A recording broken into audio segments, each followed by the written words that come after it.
Magandang umaga, Pilipinas! Subarao game here at Sabang, Puerto Princesa City. Those little bangka you see from a distance, they're the ones shipping people to subterranean underground river here in Palawan. The underground river. We traveled almost 2 hours just to get here. Early morning today, Sunday.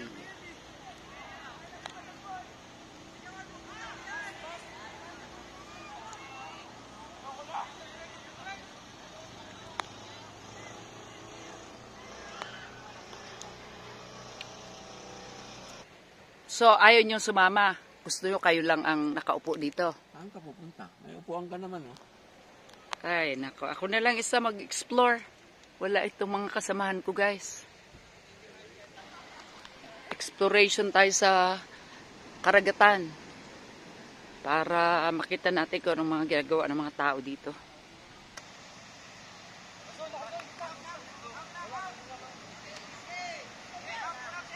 You have to get registered in order for you to join this competition.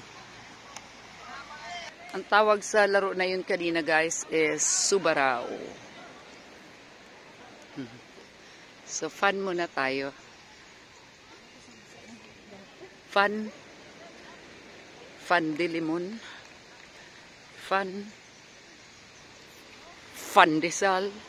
It's fantastic. Yan. Ay, may little doggy.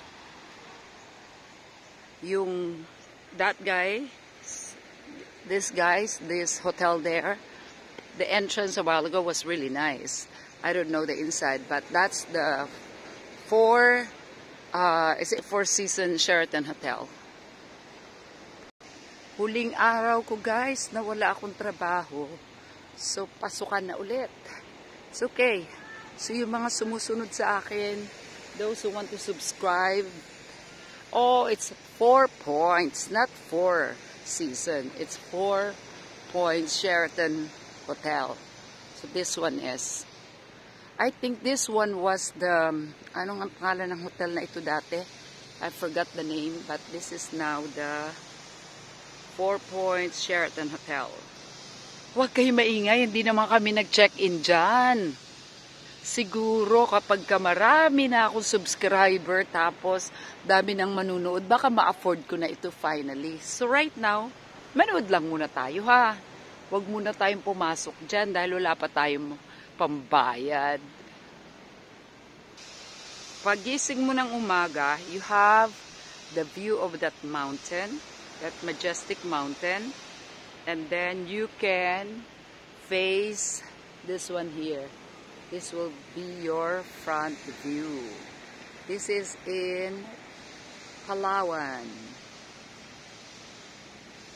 Yan.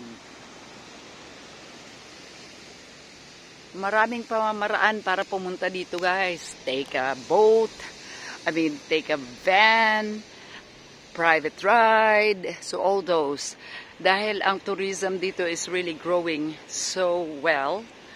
Transportation is also very much accessible. Yung bang naisip mo, okay, maliligo ako, magfi-feel ako na talagang relaxing.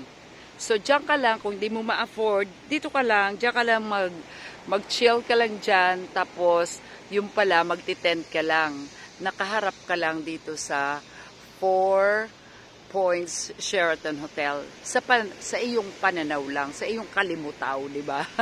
Okay na yan. Ang importante dito, may mahabang buhangin kang nakaharap para mag-enjoy sa isang araw mong pagpapahinga.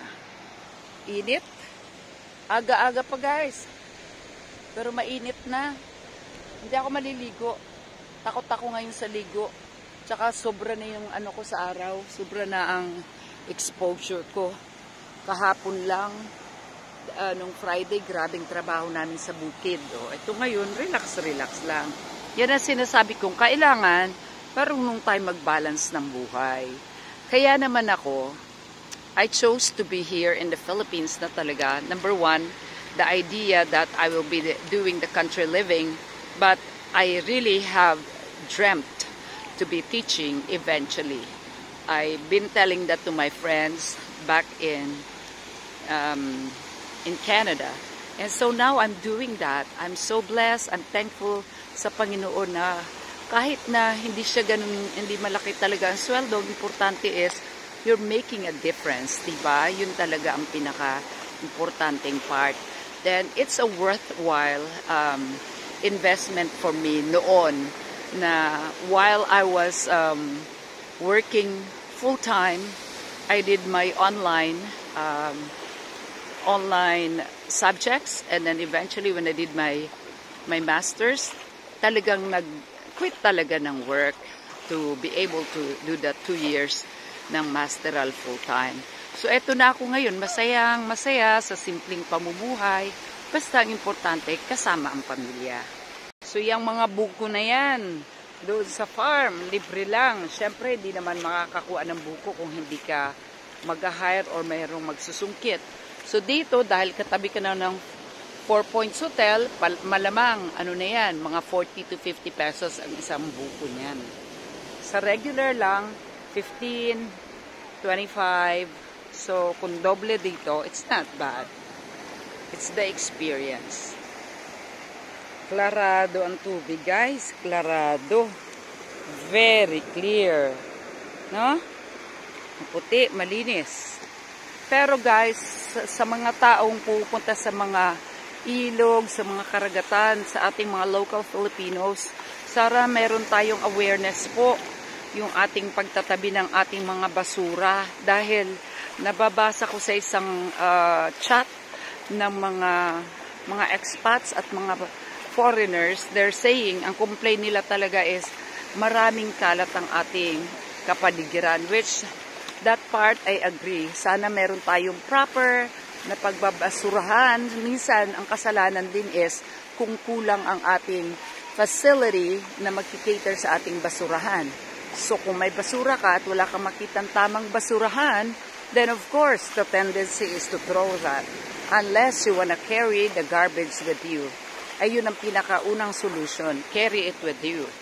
Otherwise, it's the government, different agencies that will focus on preserving our nature.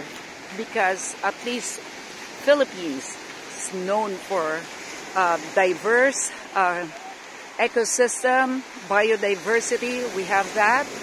Well, if we don't take care of our ecosystem, what will happen? Most of the people, they rely on the basics of like say for nature here. Marami tayong mga farmers or people living near the seashore na talaga nangingisda. We understand that, have you heard of microplastic that's being emitted from the ocean? So those things, I don't have to explain exactly what it is, pero dahil nga pagka ang ocean, di ba sabi ko hindi ko i-explain yan? Never mind, I'm not going to explain that. Do I know it? Yes, I do. But saka na, kasi this one is for fun lang, itong ating YouTube. So ngayon, ito yung mga, some of the players, andito lang sila, nag-tent lang sila. At least katabi nilang 4 Points Hotel, di ba? Yun na yung sabi sa inyo, kunwari lang, kala mo naka-hotel ka. I'll bring you to the other one na area na maganda ulit. It's not far, maybe 3 minutes walk.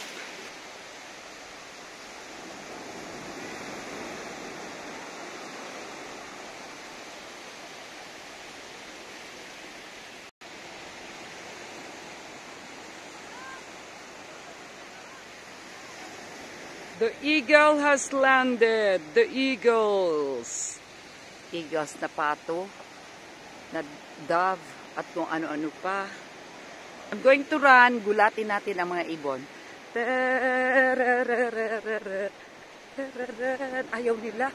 Ayaw nila guys lumipad. Ayaw nila. Gusto nila kasama lang ako. Ayun! Bye! So this one here, this is a different perspective. There's not a lot of people in this area. It's only a couple of minutes walk. Look. Ayan lang, oh. Guys, come visit Palawan. If you need help with regards to accommodation, saan ba magbubuk, arrangement, I can help you with that one. Okay, so eto na yung another one. I checked on this one before. Prices can vary depending on the time of the year. I like it here. It's more peaceful, no? I think 1 bedroom, 1 whole house of that is like 10,000 a day. I think I forgot. I have to double check. This one here, since there's not much of a people, ang ganda, ang linis. It's very clean. Look at those hammocks. The last time nag-interview na ako dyan tinatamad na akong pumasok. Sa susunod na lang. If you have questions later on, I can help you put some questions, and then I can, like any inquiries, I can do that. Although right now, internet is already given us enough ability to inquire. Wala nang ano ngayon, wala nang imposible, no?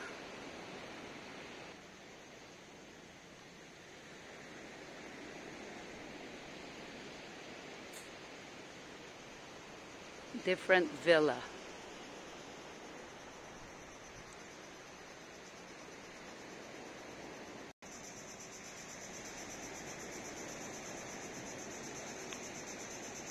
They also have a massage center. So, pupunta ka para imasahe ka nila.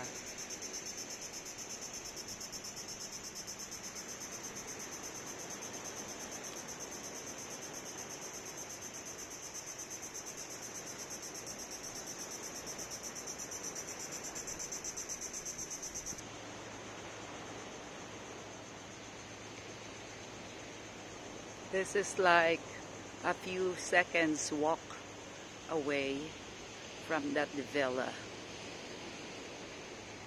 That area there, yung malayo na yan, because of this, those are the boats. Yan ang papunta sa underground river.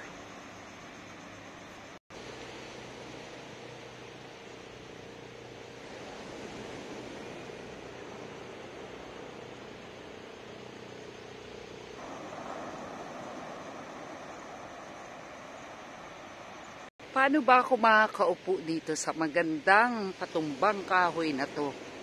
Magsasariling sikap na naman ako, guys.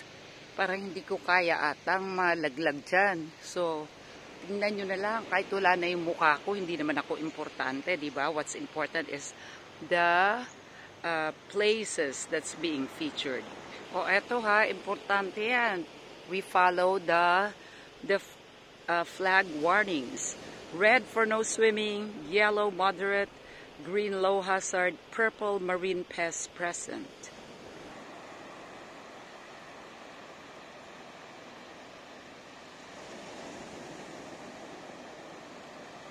Ang sarap sa dalampasigan.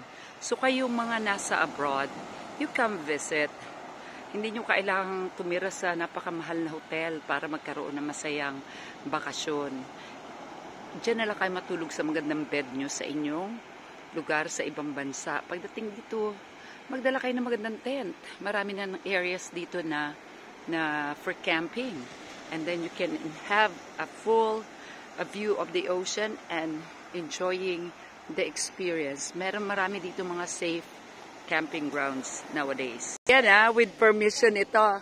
So anyway, sabi ko maganda yung spot nyo. Visiting lang kayo dito.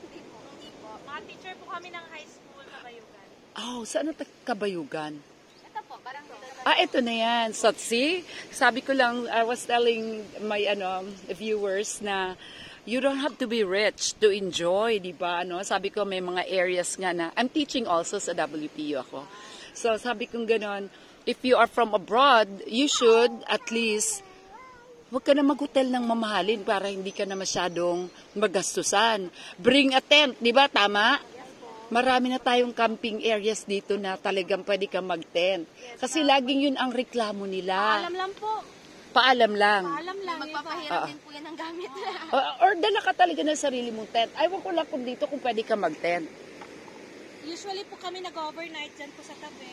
So, pwede? Papaalam lang kami. Tapos okay na yon. Okay lang po. Masarap naman ang buhay nyo dito. Na nagpapabayad sila per night. Padaan lang pa lang ng Mga magkano naman pag halimbawa per tent? Ang huling alam ko po, 300. Per night? Opo. Ilang ano na yan? Per tent na yon? Opo. Tsaka, at least meron ka pong CR na Mapupuntahan. Yung 300 na yon per tent. So kung ang tent mo capacity 5, 10 kayo doon. Para ma-max out. Tingnan ko nga, nung ulam nyo, parang ang sarap naman. Kain po. Oo nga, pero pag kumain ako, ubus yan. Sarap, oh. Diba? Sige lang, sige lang. Hello. Nor, hi na Nor. Hi, Nor. Kaninong anak siya? You have to. Oo nga. I'm just building my, my vlog. So, sabi kong ganun, okay na rin niya kasi every time you go to different places, at least people can see it, no? Rather than you keep the beauty for yourself. But yeah. So, thank you. Tinatanong nila ko ano daw name ng account ko. Minsan, nalilito ako kasi I put it Sunshine and Garden. Kasi gusto ko talaga ng nature. So, try nyo Sunshine and Garden. Lagay nyo yung name ko, Mylidet Marmol.